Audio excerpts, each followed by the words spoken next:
1801. I have just returned from a visit to my landlord, the solitary neighbour that I shall be troubled with. This is certainly a beautiful country. In all England I do not believe that I could have fixed on a situation so completely removed from the stir of society. A perfect misanthropist's heaven, and Mr. Heathcliff and I are such a suitable pair to divide the desolation between us. A capital fellow! He little imagined how my heart warmed towards him when I beheld his black eyes withdraw so suspiciously under their brows as I rode up, and when his fingers sheltered themselves with a jealous resolution still further in his waistcoat as I announced my name. "Mr. Heathcliff?" A nod was the answer. "Mr. Lockwood, your new tenant, sir. I do myself the honour of calling as soon as possible after my arrival, to express the hope that I have not inconvenienced you by my perseverance in soliciting the occupation of Thrushcross Grange. I heard yesterday you had had some thoughts." Thrushcross Grange is my own, sir. I should not allow anyone to inconvenience me if I could hinder it. Walk in. The "walk in" was uttered with closed teeth, and expressed the sentiment, "Go to the deuce." Even the gate over which he leant manifested no sympathising movement to the words, and I think that circumstance determined me to accept the invitation. I felt interested in a man who seemed more exaggeratedly reserved than myself.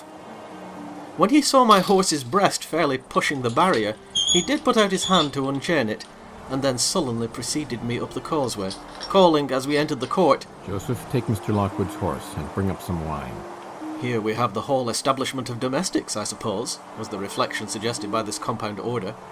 No wonder the grass grows up between the flags, and cattle are the only hedge cutters. Joseph was an elderly, nay, an old man, very old perhaps, though hale and sinewy. "The Lord help us," he soliloquized, in an undertone of peevish displeasure, while relieving me of my horse, looking meantime in my face so sourly that I charitably conjectured he must have need of divine aid to digest his dinner, and his pious ejaculation had no reference to my unexpected advent. Wuthering Heights is the name of Mr. Heathcliff's dwelling, wuthering being a significant provincial adjective, descriptive of the atmospheric tumult to which its station is exposed in stormy weather. Pure, bracing ventilation they must have up there at all times, indeed. One may guess the power of the north wind blowing over the edge by the excessive slant of a few stunted firs at the end of the house, and by a range of gaunt thorns all stretching their limbs one way, as if craving alms of the sun. Happily the architect had foresight to build it strong. The narrow windows are deeply set in the wall, and the corners defended with large jutting stones. Before passing the threshold, I paused to admire a quantity of grotesque carving lavished over the front, and especially about the principal door, above which, among a wilderness of crumbling griffins and shameless little boys, I detected the date 1500, and the name Hareton Earnshaw. I would have made a few comments, and requested a short history of the place from the surly owner, but his attitude at the door appeared to demand my speedy entrance or complete departure, and I had no desire to aggravate his impatience previous to inspecting the penetralium. One stop brought us into the family sitting room, without any introductory lobby or passage. They call it here the house, preeminently. It includes kitchen and parlour generally, but I believe at Wuthering Heights the kitchen is forced to retreat altogether into another quarter. At least, I distinguished a chatter of tongs, and a clatter of culinary utensils deep within, and I observed no signs of roasting, boiling, or baking about the huge fireplace, nor any glitter of copper saucepans and tin cullenders on the walls. One end, indeed, reflected splendidly both light and heat from ranks of immense pewter dishes, interspersed with silver jugs and tankards, towering row after row on a vast oak dresser to the very roof. The latter had never been underdrawn, its entire anatomy lay bare to an inquiring eye, except where a frame of wood, laden with oatcakes and clusters of legs of beef, mutton, and ham, concealed it. Above the chimney were sundry villainous old guns, and a couple of horse pistols, and, by way of ornament, 3 gaudily painted canisters disposed along its ledge. The floor was of smooth white stone, the chairs high-backed primitive structures painted green, 1 or 2 heavy black ones lurking in the shade. In an arch under the dresser reposed a huge liver-coloured bitch pointer, surrounded by a swarm of squealing puppies, and other dogs haunted other recesses. The apartment and furniture would have been nothing extraordinary, as belonging to a homely northern farmer with a stubborn countenance and stalwart limbs set out to advantage in knee breeches and gaiters. Such an individual, seated in his armchair, his mug of ale frothing on the round table before him, is to be seen in any circuit of 5 or 6 miles among these hills, if you go at the right time after dinner. But Mr. Heathcliff forms a singular contrast to his abode and style of living. He is a dark-skinned gypsy in aspect, in dress and manners a gentleman. That is, as much a gentleman as many a country squire. Rather slovenly, perhaps, yet not looking amiss with his negligence, because he has an erect and handsome figure, and rather morose. Possibly some people might suspect him of a degree of underbred pride. I have a sympathetic chord within that tells me it is nothing of the sort. I know, by instinct, his reserve springs from an aversion to showy displays of feeling, to manifestations of mutual kindliness. He'll love and hate equally under cover, and esteem it a species of impertinence to be loved or hated again. No, I'm running on too fast. I bestow my own attributes over-liberally on him. Mr. Heathcliff may have entirely dissimilar reasons for keeping his hand out of the way when he meets a would-be acquaintance, to those which actuate me. Let me hope my constitution is almost peculiar. My dear mother used to say I should never have a comfortable home, and only last summer I proved myself perfectly unworthy of one. While enjoying a month of fine weather at the sea coast, I was thrown into the company of a most fascinating creature, a real goddess in my eyes, as long as she took no notice of me. I never told my love vocally. Still, if looks have language, the merest idiot might have guessed I was over head and ears. She understood me at last, and looked a return, the sweetest of all imaginable looks. And what did I do? I confess it with shame, shrunk icily into myself like a snail, at every glance retired colder and farther, till finally the poor innocent was led to doubt her own senses, and, overwhelmed with confusion at her supposed mistake, persuaded her mamma to decamp.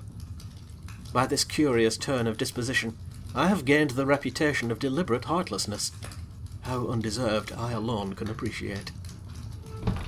I took a seat at the end of the hearthstone opposite that towards which my landlord advanced, and filled up an interval of silence by attempting to caress the canine mother, who had left her nursery and was sneaking wolfishly to the back of my legs, her lip curled up, and her white teeth watering for a snatch. My caress provoked a long, guttural gnarl. You'd better let the dog alone, growled Mr. Heathcliff in unison, checking fiercer demonstrations with a punch of his foot. She's not accustomed to be spoiled, not kept for a pet. Then, striding to a side door, he shouted again. Joseph. Joseph mumbled indistinctly in the depths of the cellar, but gave no intimation of ascending, so his master dived down to him, leaving me vis-à-vis the ruffianly bitch and a pair of grim, shaggy sheepdogs, who shared with her a jealous guardianship over all my movements. Not anxious to come in contact with their fangs, I sat still, but, imagining they would scarcely understand tacit insults, I unfortunately indulged in winking and making faces at the trio, and some turn of my physiognomy so irritated madam that she suddenly broke into a fury, and leapt on my knees. I flung her back, and hastened to interpose the table between us. This proceeding aroused the whole hive. Half a dozen 4-footed fiends of various sizes and ages issued from hidden dens to the common centre. I felt my heels and coat laps peculiar subjects of assault, and hurrying off the larger combatants as effectually as I could with the poker, I was constrained to demand, aloud, assistance from some of the household in re-establishing peace. Mr. Heathcliff and his man climbed the cellar steps with vexatious phlegm. I don't think they moved 1 second faster than usual, though the hearth was an absolute tempest of worrying and yelping. Happily, an inhabitant of the kitchen made more dispatch. A lusty dame with a tucked-up gown, bare arms, and fire-flushed cheeks rushed into the midst of us flourishing a frying-pan, and used that weapon and her tongue to such purpose that the storm subsided magically, and she only remained, heaving like a sea after a high wind, when her master entered on the scene. What the devil is the matter? He asked, eyeing me in a manner that I could ill endure after this inhospitable treatment. What the devil indeed? I muttered. The herd of possessed swine could have had no worse spirits in them than those animals of yours, sir. You might as well leave a stranger with a brood of tigers. They won't meddle with persons who touch nothing, he remarked, putting the bottle before me and restoring the displaced table. The dogs do right to be vigilant. Take a glass of wine? No, thank you. Not bitten, are you?